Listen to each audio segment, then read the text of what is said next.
and I'll let you verify the quorum. Madam Chair, we have a quorum of the CC Power Board today. Okay. So then we are on, did you want to take roll first, Tony, on that, or just verify the quorum? We are verified. I think they'll be adequate. Okay, great. Then I'm on to item number 3, which is matters subsequent to posting the agenda. Anyone have anything they want to talk about that's not on the agenda?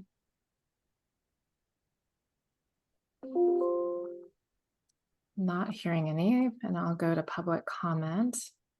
Any member of the public wanting to talk about a matter that is not on the agenda?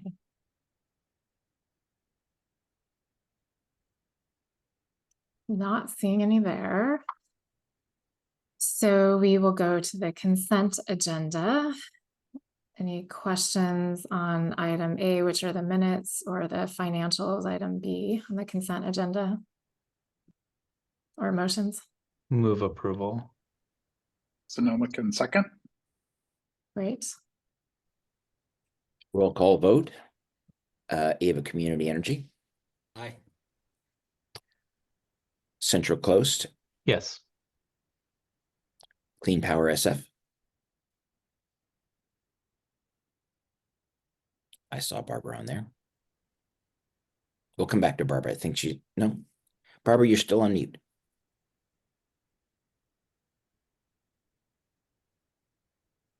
Come back to Barbara. Board Member Marshall, Peninsula Clean. I'm sorry, what is the action? This is the consent agenda. Yes. I do not see Redwood Coast in attendance. San Jose, Yes. Silicon Valley, Yes. Sonoma Clean Power, Yes. Valley Clean Energy. Yes, and it looks like Redwood joined. Lori, we just were voting, having a roll call vote on the consent agenda. Yes. Thank you very much. All right. Thanks. The consent agenda is approved. Great. And Tony, I just realized I didn't go to public comment. Do I need to do that on the consent? No, you did. Oh, you're fine. Thank you. Okay, great. Okay, we're on to item 6A on the regular agenda, which is approval of the 25-26 fiscal year budget. So it's great so maybe we can pull up the slides on that.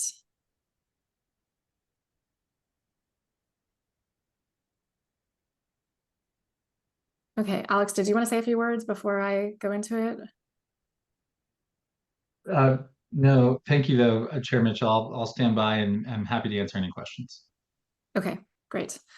So maybe we can go to the next slide. First of all, I just really want to thank the ad hoc committee, which was Mitch Sears, Monica Padilla, and Sean Marshall. A lot of work over the last few months to come up with this recommendation. So just appreciate all of the work there. And then of course, the support of our general manager and Philippe. Definitely couldn't be here without them. So thank you. Okay, next slide. So just as a reminder of the journey we've been on to get here, back in the beginning of the year, Alex and the CC Power team conducted a number of member interviews and surveys to get feedback on what they would like CC Power to focus on this year, which was great. That all went to the ad hoc committee. We have been meeting since March to develop a recommendation for the board to adopt today. So definitely has been a journey to get here, but just appreciate all of the work and input from everyone along the way. Okay. So what we're recommending is in phase 1, a number of activities, white papers to explore transmission and joint action strategies that are related to it, a roadmap to support scheduling coordinator needs, potentially an equipment bulk buy test case to see if that works for a potential programs deal, and then some additional new origination, so an annual solicitation as well as a large joint project, and with the focus there that this would be on emerging technologies. Then in the phase twos, what's highlighted in blue here is what's already been approved. So just reminding the board of that. So in phase two, there's the geothermal strategic origination, long duration storage, additional geothermal projects, CADMO. And then there's a wind project phase two. So were we not recording before? Okay, I'll just keep going.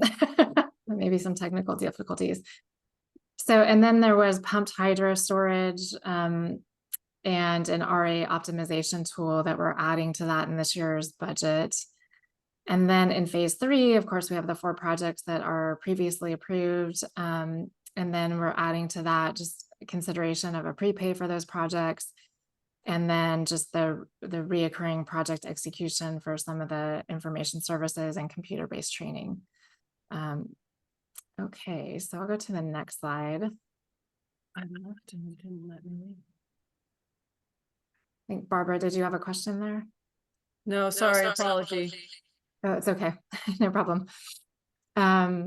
Okay, so what we are recommending for the 25-26 draft final budget, total revenues are almost 18 million at 17.9, expenses at 14, continuing to build that reserve.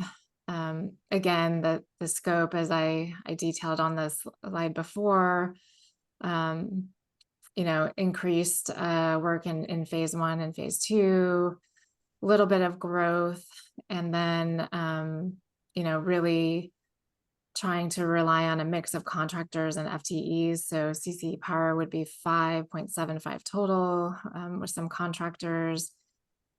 And then importantly, as we talked about last time, rollover amounts per member will be finalized at year end. So, you know, in an effort to try to simplify the budget, we are recommending going ahead and invoicing for phase 1 and phase 2, but then there's rollover of amounts will be applied to members at the end of the year. So that, you know, that will be hopefully a little bit easier on members.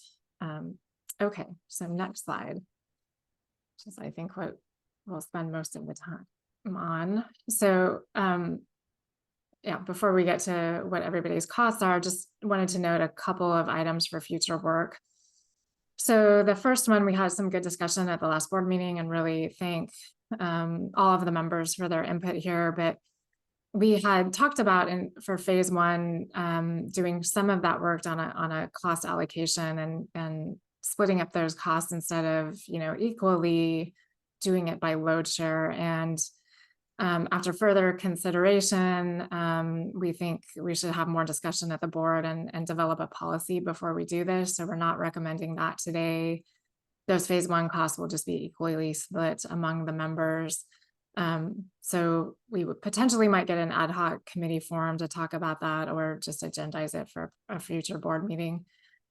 And then project related advocacy, we had some good discussion at the last board meeting around that. We definitely recommend that board level discussion is needed before we do any advocacy work. So lobbying is not included in the budget, and we'll get together an ad hoc committee to talk about that and get a policy before the board before we consider that type of activity. Okay, so next slide.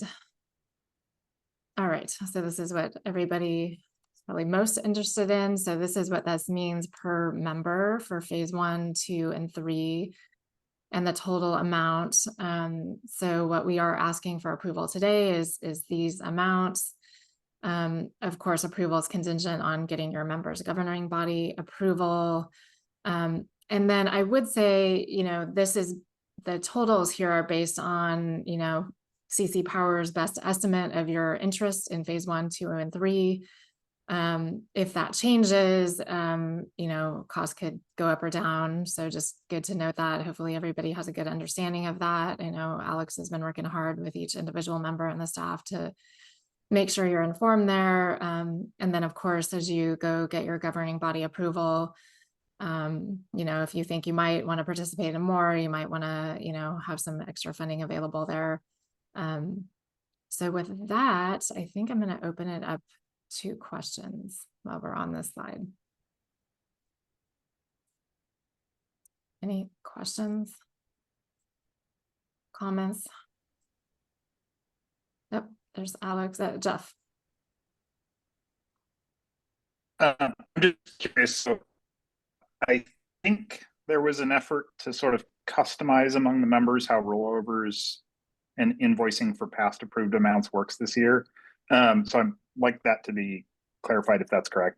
And then if that is correct, I guess I have a wish list item that we come up with something that works for everyone next year that's more standardized so that it's not so much work to keep track of the accounting. I think on a long-term basis, I think that's a solvable problem. So anyway, that's my comment. Thanks. Yeah, thanks, Jeff. Alex, do you want to respond to that? Very much understand your point, Vice Chair Cyphers. For each member, what the plan is going forward, there would be upfront invoicing, and that would virtually make rollovers likely or guaranteed for almost everybody going forward. Since we're in the current cycle, some members will seek invoicing upfront for the current cycle balance, and then that'll give them a rollover, and some members will not seek invoicing for the current cycle. So it's really member specific right now, but hopefully next year, and you'll see this on the next slide, there will be a standard format. And Chair Mitchell, maybe that would be a good time to revisit Jeff's concern and see if we're hitting the mark. Yeah, maybe I stopped a little bit short, maybe, And- sorry. And just to clarify, I don't have a strong opinion about where that lands. I love seeing less work. So anyway, thanks. Yeah, and Chair Mitchell, one other just small point. Want to make sure, going back to that future work, everybody knows that this budget does not authorize in any way lobbying, and that would be, the plan would be that if that's included in a scope of work, we would need to go to the board to make sure that the board has visibility. We establish a policy or some way to make sure that any activity that occurs like that fits with what the board's comfortable with. But the budget does cover potential scopes of work for projects. And so there are dollars that within a project, if authorized, could be used that way. And that's really up to the members and having this policy. I just wanted to make sure that was clear, Chair Mitchell. Yeah, no, thank you for that. Maybe we'll go to Monica, and then I do want to go to the next slide on the invoicing just to make sure that that's clear for everyone, but I thought I'd pause here just on the amounts. So yeah, Monica. Yeah, thank you. Again, thank you, Chair Mitchell, for leading this effort. It's been a process, and I think we've gotten to a better place. Maybe not perfect, but certainly better.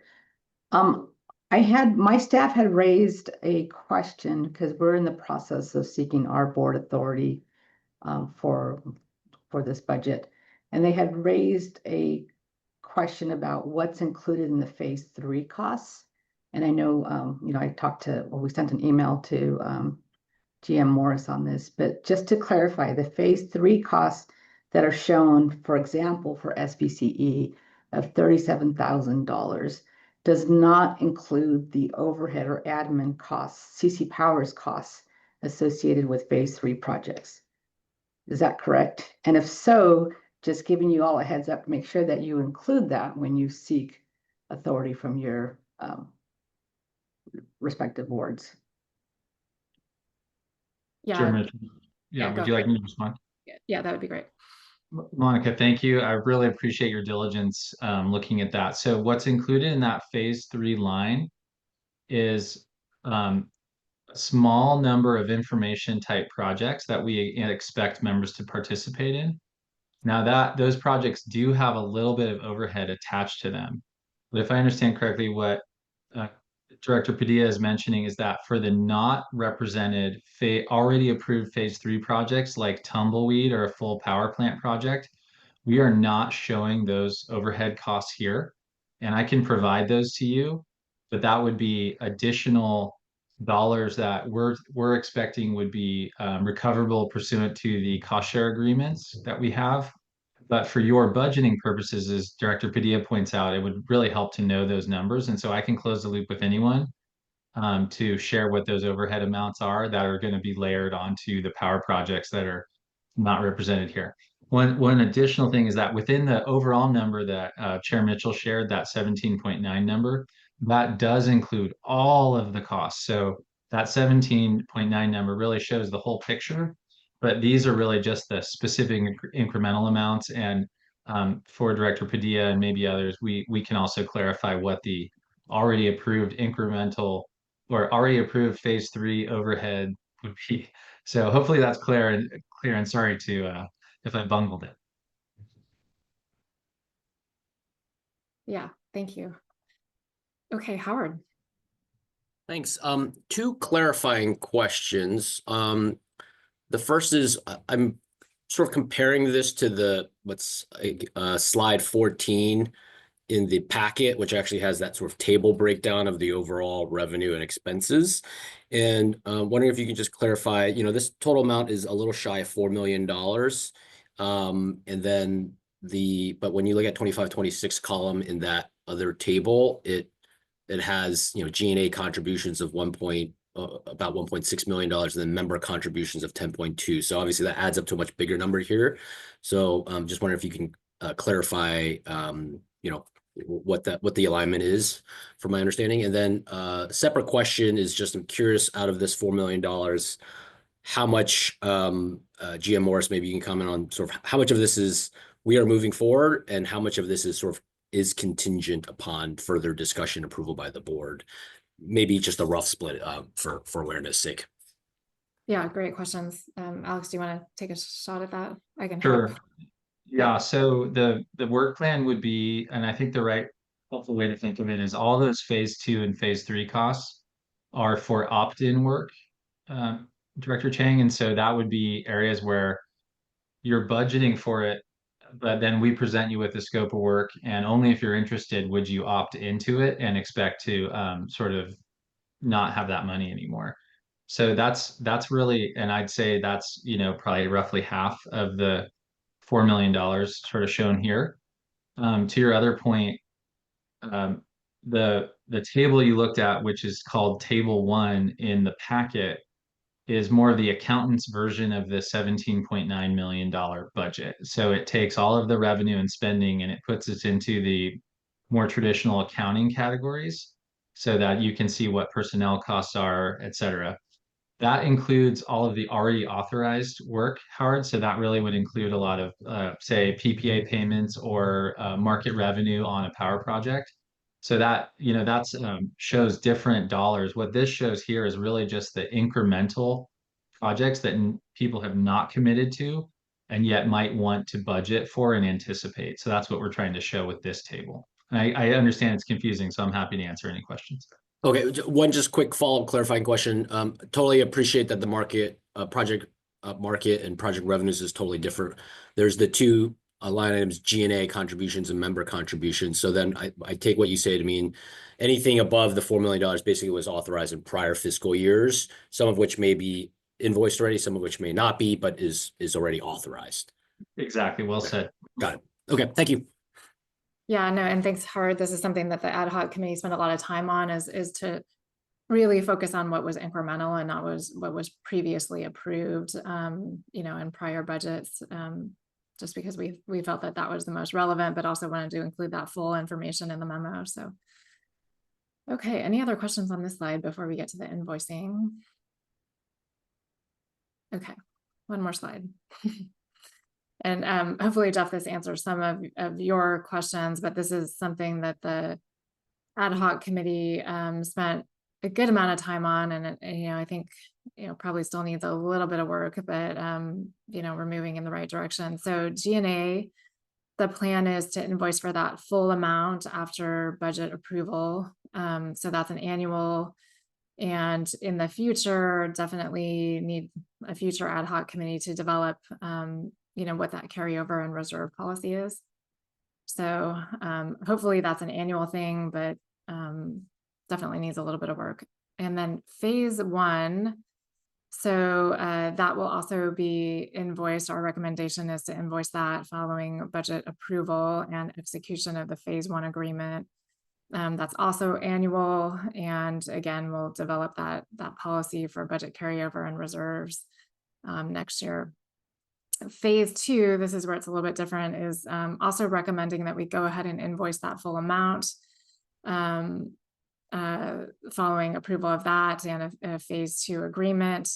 That's annual, and then project account balances will be tracked and updated quarterly and roll over. And then, of course, you know, this is going to be really key to developing that budget carryover and reserves policy. The reason we landed on that for phase 2 versus how we have been doing it, where you have to have the cost sharing agreement, then you're invoiced, is that hopefully this allows people to plan better in their annual budget of what they're bringing forward and just do it one time versus, you know, the alternative here is that people may have to go multiple times to their governing body to participate in a phase 2. So that's an effort to try to simplify things, but also, you know, it's still the a la carte. You're not committing to everything in phase 2 just because you're invoiced for it. You know, you basically would get that money back if you are not participating in a phase 2. And then phase 3 is fairly straightforward. Those are previously authorized.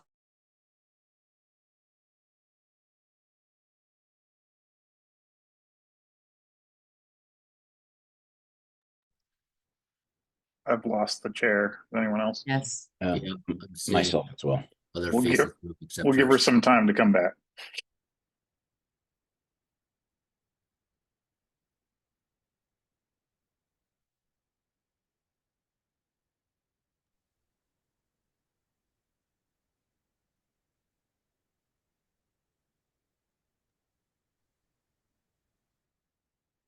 If it takes, Sorry about that. we're back. Okay. Somehow Zoom just died on me. No, sorry, Jeff. Thank you for being a backup. No, I didn't even start the notifications. You're on deck. Okay, so phase 3, you know, those are the project account balances. I think we're all familiar with that. We're going to update those quarterly and then moving to monthly for some projects. And then, of course, the good point that Monica brought up around the G&A, you know, so just making sure if you haven't included that and what was previously authorized to do that so that you have enough to pay those. So that's our plan on the invoicing, but happy to take some feedback on this and comments. Hopefully we're moving in a simpler direction, but definitely want to hear from the board. Yeah, Jeff. I like where this is landing. I think due to the complexity and kind of the shifting approaches to this, especially with carryovers and billing previously approved things. I guess my request is just that each member receive a very short memo just with amounts and dates that are known to be billed, and then with brackets around amounts that could depend on future decisions. I think, and what I mean to include is if dollars that were authorized to be spent in the current fiscal year are still to be invoiced, I think that's good to understand as we're going through our approval process now, just to give our teams a heads up. And I think just having the playbook of timing and kind of max amounts would be very helpful. And I totally understand that some of those amounts have to be bracketed, because if I choose to opt into something in the future, that's going to change. But if you can say the known amounts, that would be very helpful. Thanks. And that's a little bit in addition to, I think, what's in the packet, right? So what's in the packet is the going forward figures. So to Monica's point earlier, I think there's some dollars that I'd like to have some visibility about previously authorized amounts too. Just and I expect others would appreciate that. Thanks. Yeah, I think that's great. Alex, did you want to respond to that? I look forward to putting that together and hope that helps. Vice Chair Cyphers, thank you for the great idea. Okay, any other discussion on this? And this is the last slide, so on invoicing or anything else related to this year's budget. Yeah, Rob.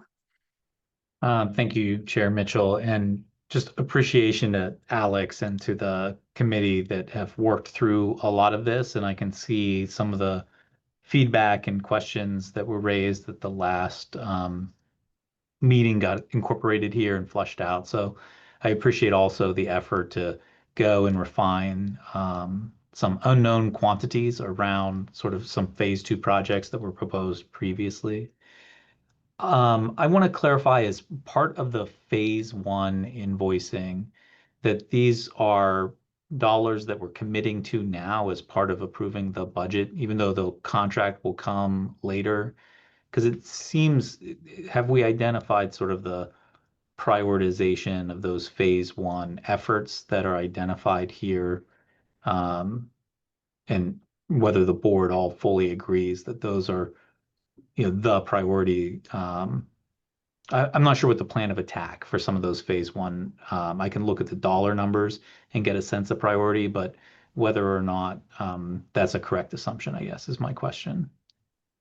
Yeah, it's a great question. So, just to recall how we started this off was, member surveys back in January, Mhm. February, Alex, visiting each CCA and just understanding their priorities. And then, he went through a process to line up, how does that look across all of the members and a recommendation.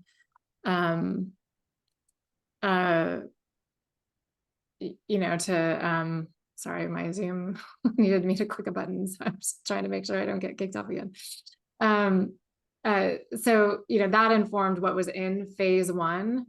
And of course, it doesn't fit perfectly with what each member's feedback was to Alex, right? We were trying to look across of what's, most common across all. But yeah, the thought is that, CC Power will go ahead and develop each of those, and that full amount would be invoiced. And, that was really something that was discussed quite a bit with the ad hoc of, trying to make sure that we all sort of stay in. And the other thing that we talked quite a bit about is that phase 1, just by the nature of it, is somewhat speculative. We don't know yet, it's still in development. And so the thought there is to, try to pick the things that were most consistent across all members and, develop it a little bit further so that then people could choose in phase 2 whether or not they wanted to stay in or get out.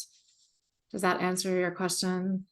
And It does. And those different agreements will come forward, and then dollars that don't get spent or otherwise would roll over. So I understand that. And I guess my second, not a question, just a comment, is I really echo and support Chair Mitchell, your comment earlier around sort of taking a longer view of next year, establishing some policies and approaches to this to try to streamline it, also try to set some of those priorities and set some of that planning from the full board's perspective with everybody's input. I think that's a wise approach to try to streamline that as we move forward. So yeah, couldn't agree more.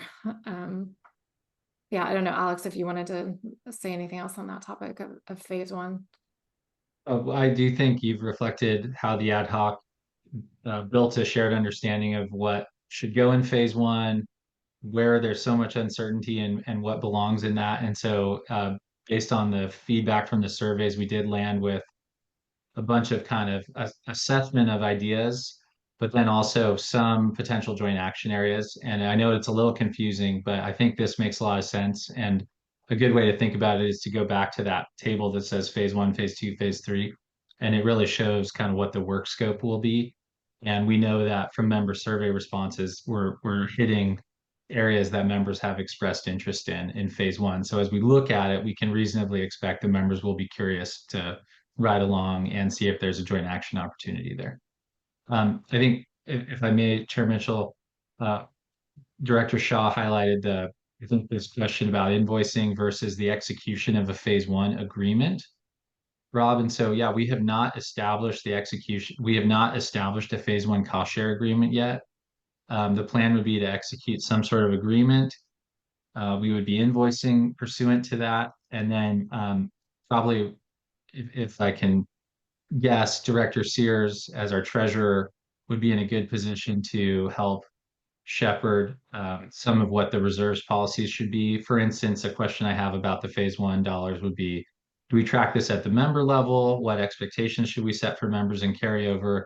Can we move, if members so want, can we move money across phases? So there'll be some work and policy making to set the guidelines for how we account for that money. And then lastly, we want to sync up with everybody's accounting side to make sure that those dollars show up accurately on your accounting statements and then also on the CC Power accounting statements. So that would all be the work that is still to follow. Yeah, great clarification. Okay, Howard. Thanks. I have two comments. One is sort of a follow-up to Director Shaw. I don't know if it's convenient, Chair Mitchell, if you're the one sharing, going to slide 5 really fast, for reference of the phase 1, 2, and 3 breakdown, it might be useful. But I guess I wanted to highlight first, there's a lot on this slide, a lot of priorities. And so I think this is in line with Director Shaw's comments, is just sort of what's actually authorized, what's moving forward, and how are we prioritizing those things. I know this is a budget meeting, not a full-on prioritization discussion.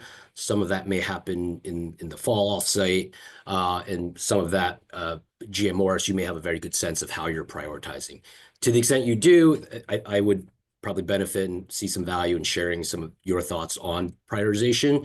And to the extent you need some help and direction from the board to help prioritize, I want to make sure that we think about what's the right process to do that, either it being an ad hoc and the officers group, or perhaps even the full board if it's not too unruly. But to make sure you have that some direction, some discussion there to help prioritize, because this is just a lot and it's all over the place. And I raise it here in the context of the budget of just, I guess, noting that I think we've, assuming we approve this budget, that is budgetary authorization to move forward. But I think there's still some expectation, or at least for some of these things, to probably engage a little further to help design things and also to help prioritize amongst this broad list. So I guess I just wanted to highlight that and see if you had any response. And then I have a separate comment, which I'll make now, just to do them both at once, which is, of course, thank you to everyone that's worked on this, the ad hoc and the staff. And I do also want to specifically thank GM Morris and Chair Mitchell on my individual engagement that I've had specific to the phase 1 cost allocation, because I know in the prior iteration, there was sort of a load weighted share of that. And I had raised some concerns on that, just given what the priorities were and how they aligned to what I think Ava's focus is there. And I want to acknowledge, for the benefit of all the members here, obviously we're the largest CCA here, and I know there's some current concerns around equity and financial burden of continue to support and fund CC Power's activities. And I just wanted to share that I am absolutely supportive of revisiting that this year. I think my general concern was just that we're being a little bit premature and perhaps proposing an adjustment to that cost share allocation, and wanted an opportunity to maybe talk a little bit more about the priorities and how to best be equitable on that, so we could establish a good, fair process that was more durable for future years as we have different strategic initiatives and priorities in place. So I wanted to flag that and also offer myself up to certainly help to work on that this year, make sure that we do put in place something that all members feel like is fair and works well. Yeah, no, great comments, and just thanks for reaching out, and also thanks to the ad hoc committee for working through that. And I think we have a good recommendation for now, but obviously more work to do. I think to your first comment on, what we'll do on this list, what will come first, my expectation, and, ad hoc committee, please correct me if I'm wrong, is, I think where there's consensus is obviously the phase 3 projects that have been approved. Those are first priority. We need to get those constructed. And then the potential phase 2s that, have been, working on, those are also, important. I know geothermal has been very important to a lot of people. And then, I think what we are doing today in terms of the budget is we're saying, this is, at this moment, what we think the priorities are and the funding needed to do the phase 1s and the additional phase 2s listed here. Of course, in the fall, we'll have our, board meeting to discuss priorities. And my hope is that doesn't necessarily change this year, but feeds into next year, how this would evolve. But, happy to take feedback from the board on that of how that works. And then, of course, it's a plan, and, everything changes as you go about the year. And so I totally agree with you, Howard, that it's really important to set priorities. And so I would encourage the officers group, or if we need an ad hoc to be formed to talk about that, you know, that would also be fine with me. But GM Morris, do you want to respond to that? Correct me if I'm wrong. Yeah, very briefly, I agree with you. I think we would go back to the strategic plan, make sure that we're focusing on the core issues. The top ones are always the execution of the power projects. And then throughout our work planning, we'll be weaving in some of the white papers or explorations there. And then the deal flow origination under box one there, phase one, we would really be working through the resource planning working group there, Director Chang, in terms of vetting that idea with the procurement directors themselves to see where and how and when that's ready. As many of you know, we also want to avoid overlapping with active solicitations because that can sort of gyrate the market unproductively. And so we would really need to sync up. So I view a lot of that as directed by the resource planning working group participants who are your procurement directors. And lastly, you know, this is the type of thing that I agree with you. Once we get a little more visibility to some of the decisions and timing, we can bring it back to the board, or maybe with the officers can check in on it. Okay, Mitch, I think I saw you next. And thank you. Yeah, thanks, Lori, and thanks, Alex, for the work on this and the subcommittee as well. So just a couple of real quick comments. One is, I guess from my perspective, you know, clearly this is a sort of iterative process for CC Power in terms of budget sort of assembly. And that from my perspective, I think this represents a really sort of good baseline to work from going forward. I think we've talked through a lot of different sort of issues with regard to, you know, to Howard's point about prioritization. Those things ideally obviously don't sort of take place within the budget discussion. So what I'm hearing is we're already starting our budget planning for next year, perhaps, with this. But the other thing to point out too, and Alex and I have talked a bit about this as well, and the ad hoc committee about the follow-on items that come out of this adoption of budget. So there's a couple of those that are hinted at in the couple slides up from that. So this is not sort of the end of the work. It's not the end of the thinking. And I would fully expect to continue to work with Alex, and if there is another ad hoc committee sort of formed to take up these issues, that's part of what the work is going to be over the next couple of months. So. Yeah, well said, Mitch. Thank you. Monica.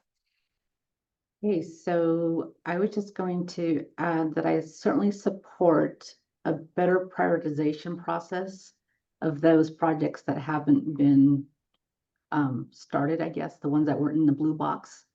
Although I think we should always relook at every project given market conditions. And I don't know about you all, but I'm getting ready to go into my budget process, and things aren't looking too good from a you know, future outlook. So I'm certainly asking my team to rethink everything we're doing, as we should do every year, right? And so I think we need to do that here too.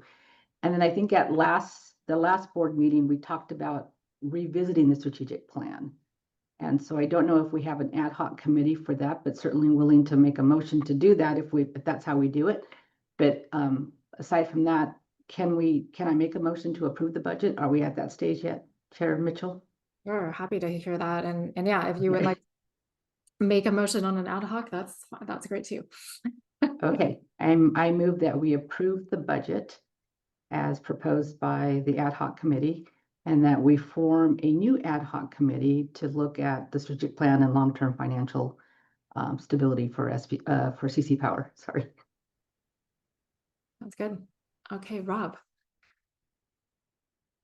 Thank you. And I'll be brief because I know that General Mitchell or General Manager Morris is thinking about this, but I think some of the concerns around the invoicing as we develop a policy around the treatment and interest accrued to member agency funds that are held by CC Power and address that rollover will help clarify and streamline some of that as well. So I know that that's being thought about, but I wanted to share that as well.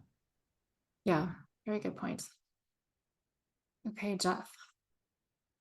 I'm happy to second Monica's motion. I think this is well crafted. I just wanted to qualify something I heard earlier about kind of gathering input from the procurement committee. And the point I think I want to make is, at least in our shop, I've tasked our procurement team to minimize risk and maximize value to our customers. And I see my role on this board as different.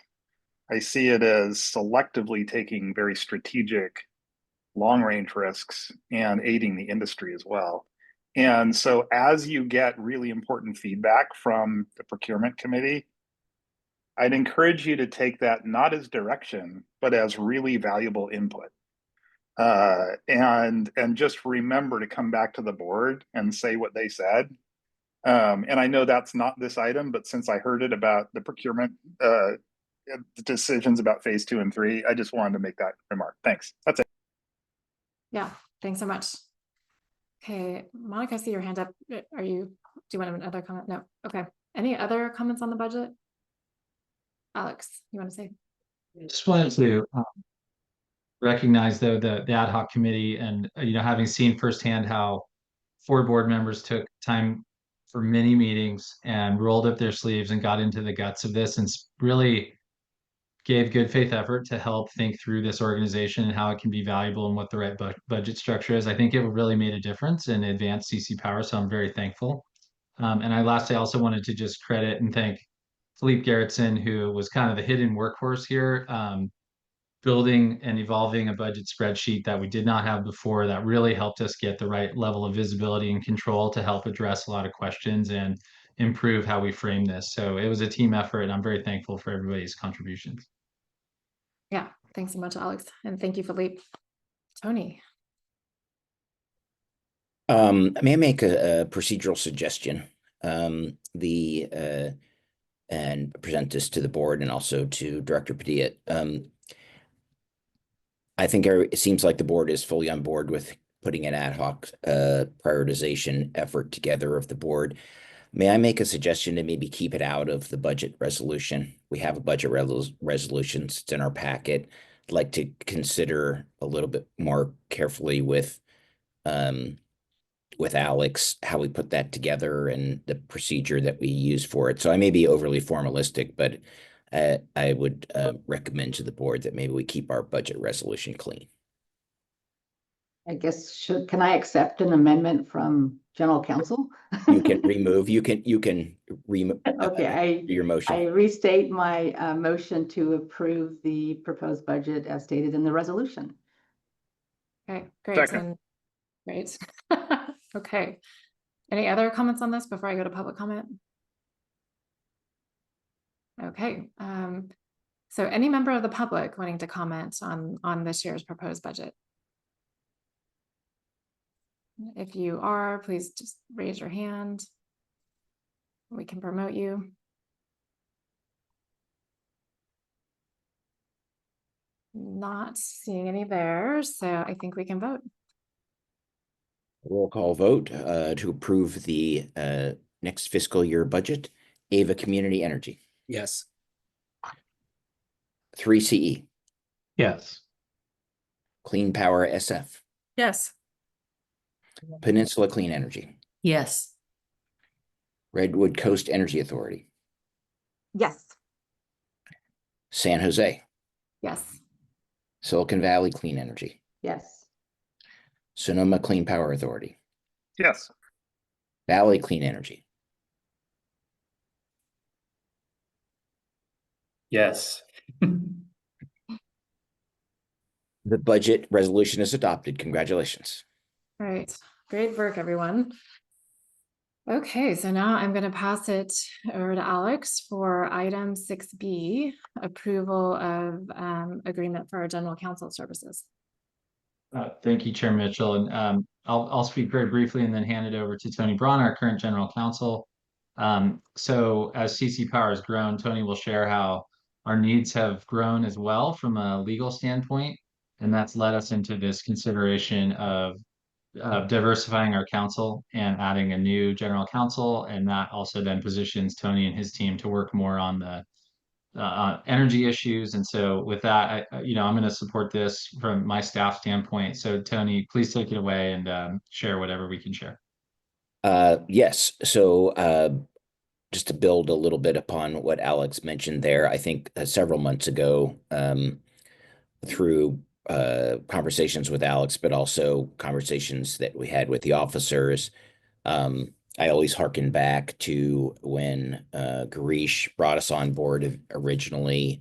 It was basically we're looking for an energy firm that can do some of the public agency work. And as the organization has grown and there has been the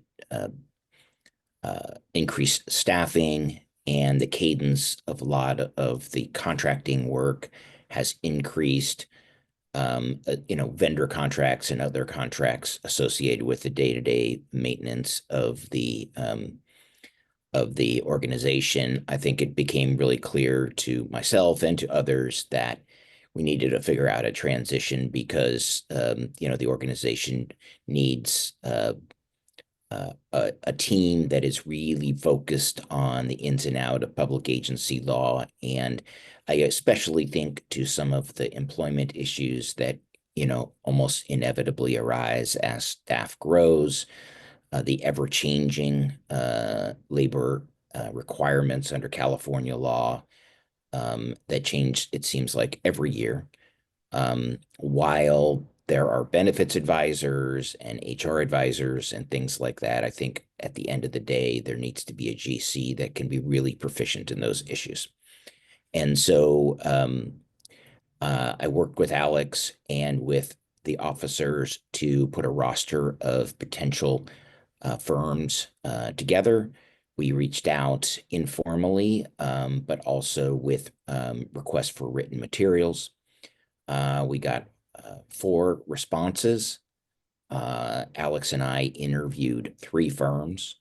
And as a result of that process, we're making recommendations today to engage the firm of Best and Krieger, particularly supported by Josh Nelson, who will serve in the GC role.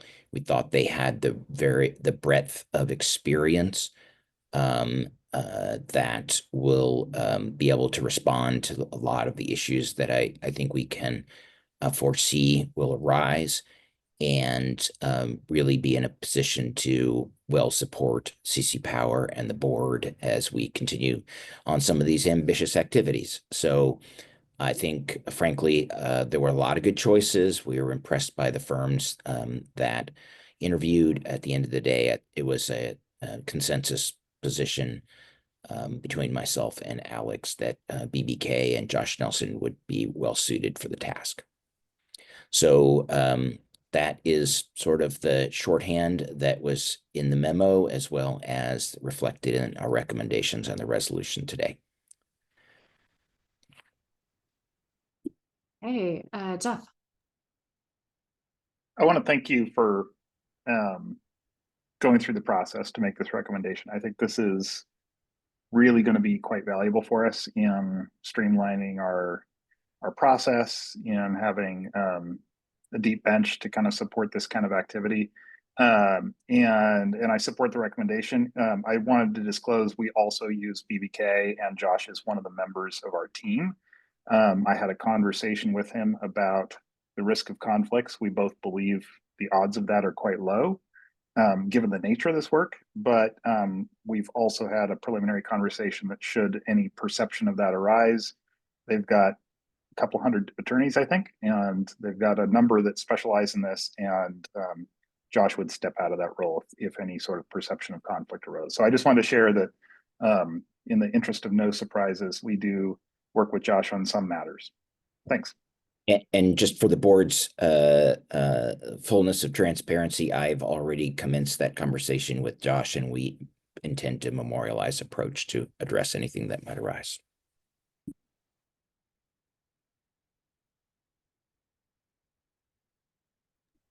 Okay, Barbara.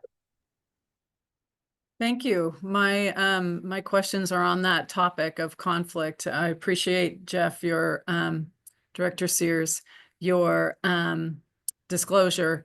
I'm wondering whether, there have been any other potential conflicts identified that will, warrant further engagement, Tony, between yourself and the contractor?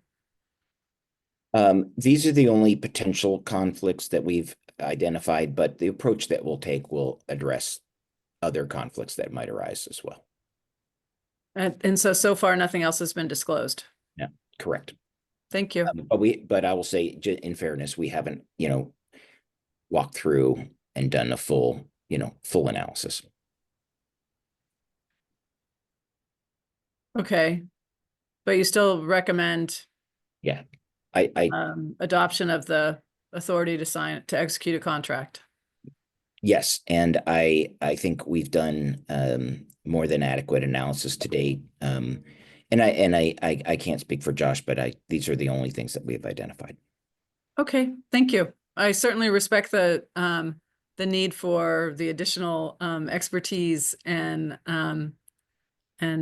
support the concept. Appreciate the efforts to make sure they're properly vetted for conflicts. Okay.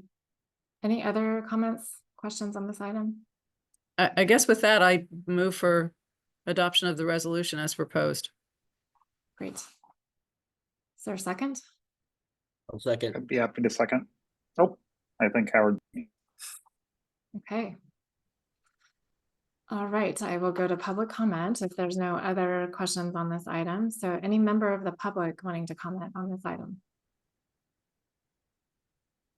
If you're interested, please raise your hand and we will promote you to speak.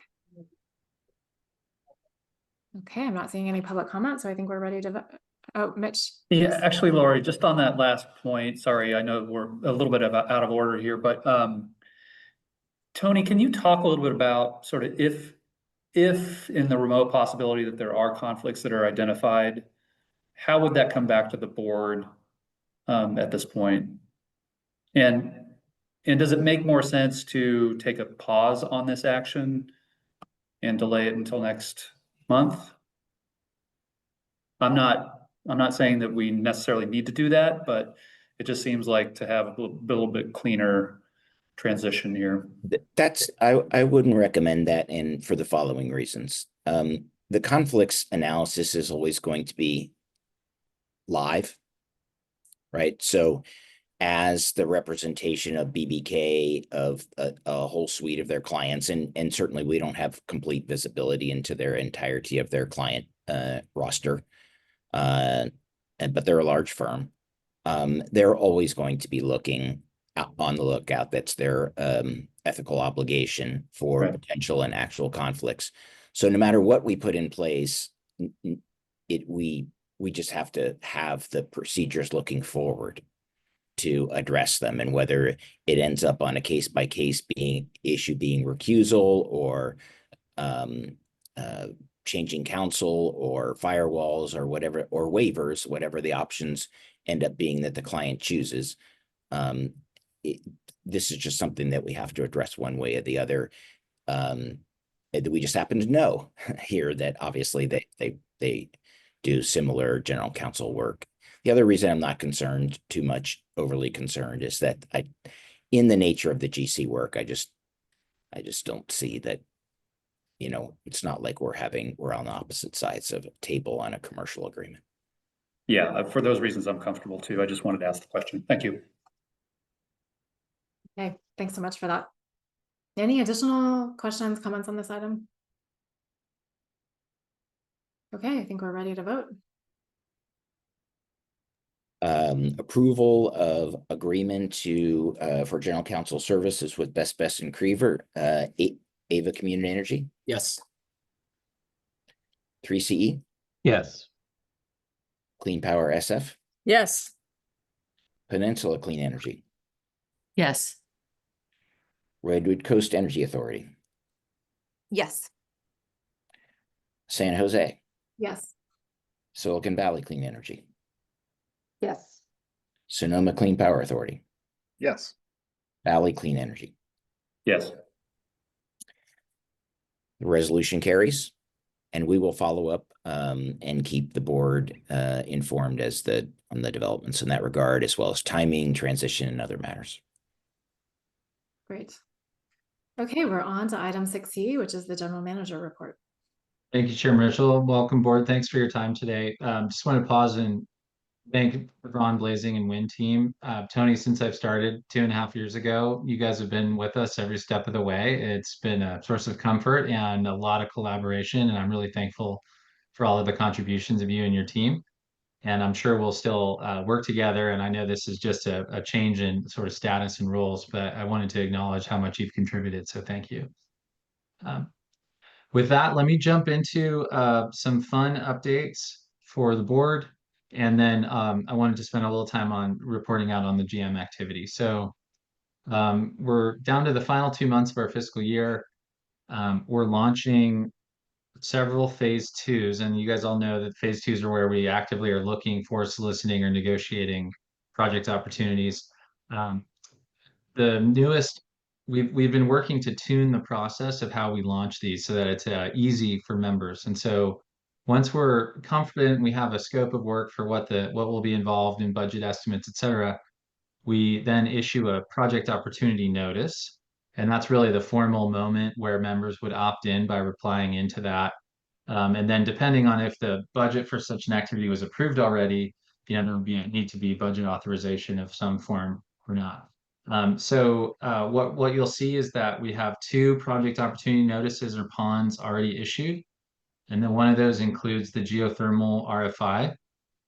We saw some positive signs from the RFI in terms of a lot of new geothermal developers following CC Power.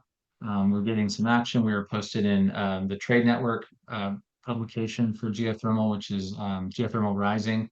And so we're excited to work with the members on that. And currently we have 8 members in, but we're talking to a 9th member. So it may be sort of an all CC Power membership exercise, and that would be great. And so that'll be a 14-month exercise to spool up sort of nascent, perhaps slightly premature geothermal projects that ultimately could result in deal flow for the members. We're also expecting some additional project opportunity notices that we're finalizing in early June. And a lot of this we're expecting will be invoiced under the 2024 to 2025 approved budget. And so we're trying to help members understand how much they have left in that sort of budget approval, if that's helpful, and so that we can invoice under that R240602.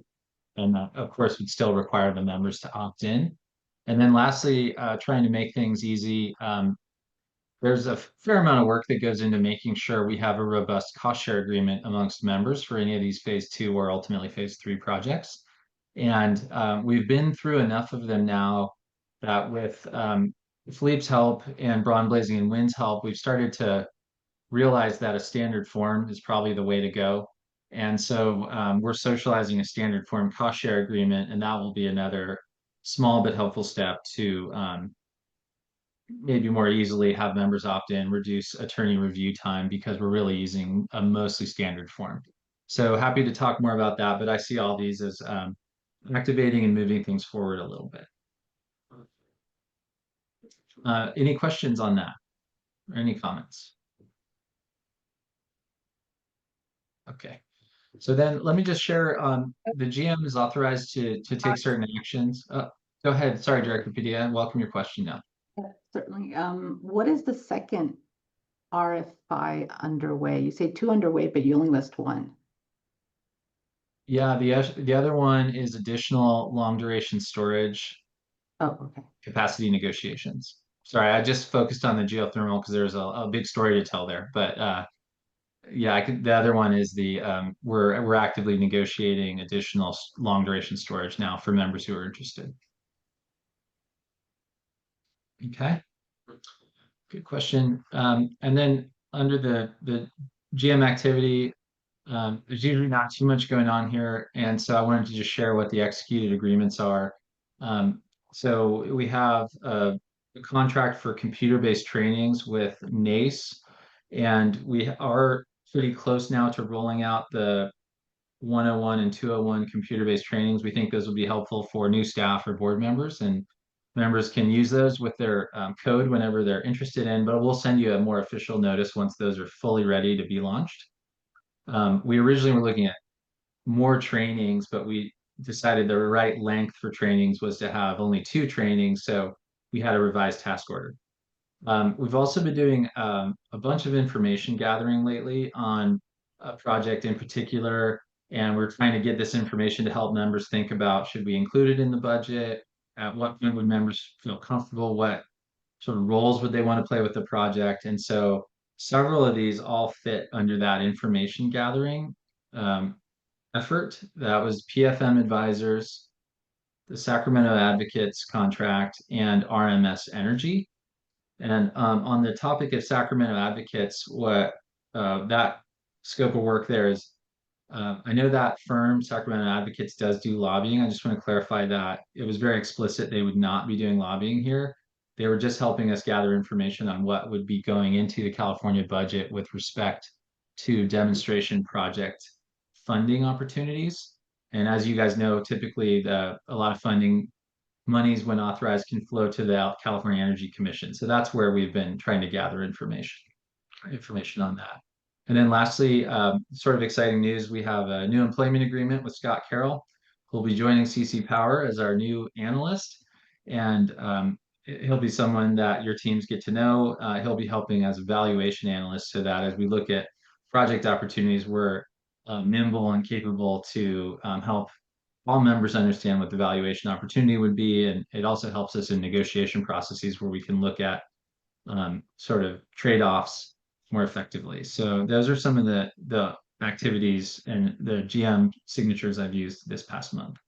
And I'm happy to answer any questions, Chair Mitchell. Yeah, thanks, Alex. Any questions on this item?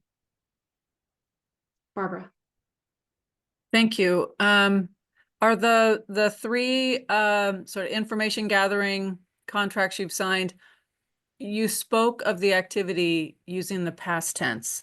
Is that activity still underway or not? Yeah, so some of these contracts are still, the contracts are active. I think the RMS Energy work is now complete, and we won't be doing anything more on that one. There's maybe a little more investigation to do under the PFM Advisors contract, where we're looking at what we're calling like providing project deposits, and is that a role for CC Power? What structure would that look like? And we're pretty close to concluding things there, and we've been working with potential members who might be interested in or understanding that role to socialize and determine what we think is appropriate. And then the last one, Sacramento Advocates, that's a 2-month contract that goes through May and June. As many of you know, the budget for the California budgets typically I think it's always passed in June, and then there might be other work afterwards, but we didn't feel it was appropriate to go beyond that. What we're trying to do here is just gather some information quickly for members to make informed decisions on project participation. And so that's how we structured that contract. Thank you.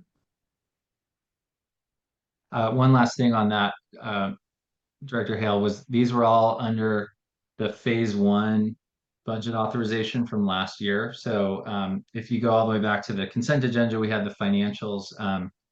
The budget shows we're tracking very well for a good outcome for CC Power this year, and the fiscal year ends June 30th. So I've been kind of making sure that we're spending within the authorized limits there, and I think everything's going to be look good at the end of the year.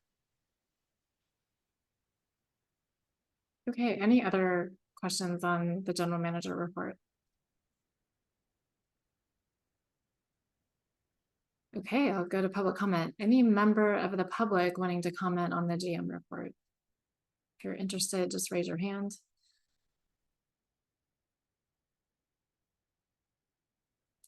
I'm not seeing any, and this is not a voting item. So I think with that, we are on to item number 7, which is discussion of any individual member items. Any announcements? Yeah, Monica. So I had earlier suggested that we form an ad hoc committee to look at priorities, I guess, in the context of a strategic plan and long-term financial outlook. It doesn't have to be an ad hoc committee. It could be, I think, as suggested, it could be the whole board. I guess my suggestion is that maybe if it's appropriate, if I ask General Manager Morris to come back with the proposal to the board on how we should look at those priorities and the long-term financial outlook of CC Power. Alex, did you want to respond to that? Sure, Mitchell, I'm happy to do that. Director Padilla, I think it's a great idea. And I would also say I'd welcome board input for what's the best venue for discussing this and how you'd like to approach it. So I'll come back to you guys with the proposal. One idea I have also, in addition to a potential ad hoc, would be we are looking at the fall forum, and that will be a chance for the board to maybe in-person dialogue on some of that and really work through some of these key strategic considerations for how the board wants CC Power to keep evolving. And, you know, in some ways you could call it a tune-up to the strategic plan, or maybe it will be addressing a narrow, several sets of issues that the board really wants to address. So I think if you're okay with it, Director Padilla, I'd love your input on scoping, and then I'll bring back a plan for the board to consider. Great. Jeff? I just wanted to build on this idea. I love it. And I think you could put the two things together. So I'd love to see a small ad hoc, and I've heard very creative ideas from Monica and Howard already. Maybe feed the agenda for that workshop for all of us. You know, things like that I think could make that time very valuable. So anyway, looking forward. That's great. Any other discussion on anything, any individual member items? Anything else? All right, well then I think we can adjourn and got through that in just over an hour. So thanks everyone.